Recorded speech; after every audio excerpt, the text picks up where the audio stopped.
جس کو ہم اپنا بہت گہرا دوست سمجھتے ہیں اور بہت اعتماد کرتے ہیں کہ یہ فلاں بڑا ہمارا بہت گہرا دوست ہے, ہم اس سے سب کچھ کرا سکتے ہیں, وہی جو ہم کو تھپڑ مارتا ہے, وہی تھپڑ مار کر ہم کو جو ہے جہنم میں پہنچاتا ہے. تو یہ ہوتا ہے مسلمان ان کاموں کو کر رہے ہیں. خرافات میں امت کھو گئے کہتے ہیں نا, وہ یہی ہے.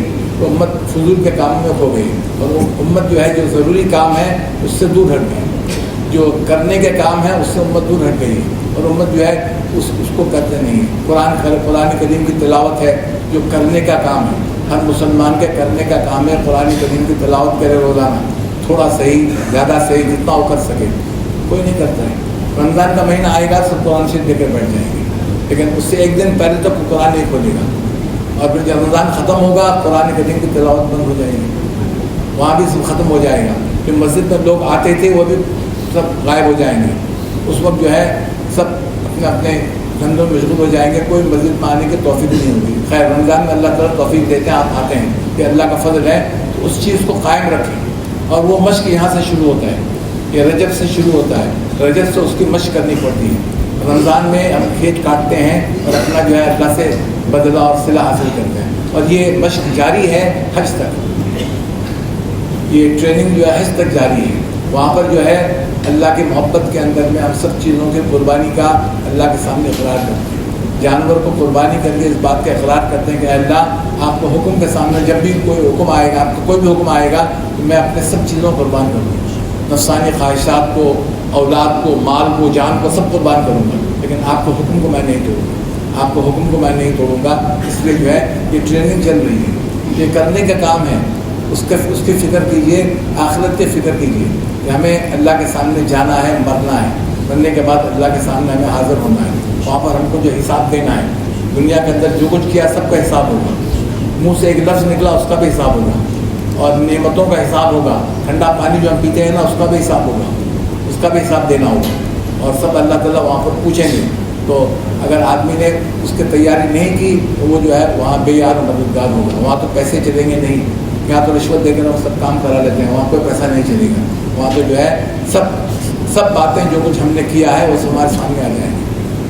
سامنے آ کر ہم دیکھیں گے اس کو یہی ہم نے کیا ہے. تو اس سے پہلے کہ وہ چیزیں ہمیں نقصان دے, ہمیں اس سے توبہ کر لینی چاہیے. توبہ کر کے اس کو ختم کر دینا چاہیے. آدمی جب توبہ کرتا ہے اللہ تعالیٰ فرشتے سے فرماتے ہیں کہ وہ جو گناہ لکھے گئے تھے ان سب کو مٹا دو, ان سب کو مٹا دیا جاتا ہے. بلکہ جو گناہ اس نے کیے تھے اللہ تعالیٰ اپنے فضل سے اس گناہ کے بدلے میں نیکی عطا فرماتے ہیں, ثواب عطا فرماتے ہیں. فلاں گناہ کیا تھا, فلاں گناہ کیا تھا, اس کو مزید ثواب عطا فرماتے ہیں. اس کو یبدل اللہ سیئات حسنات, ان کے گناہوں کو اللہ تعالیٰ حسنات سے بدل دیتے ہیں. تو یہ سب کرنے کے کام ہے جو ہمیں کرنا چاہیے, اور خرافات سے ہمیں بچنا چاہیے, اور غلط کاموں سے ہمیں دور رہنا چاہیے.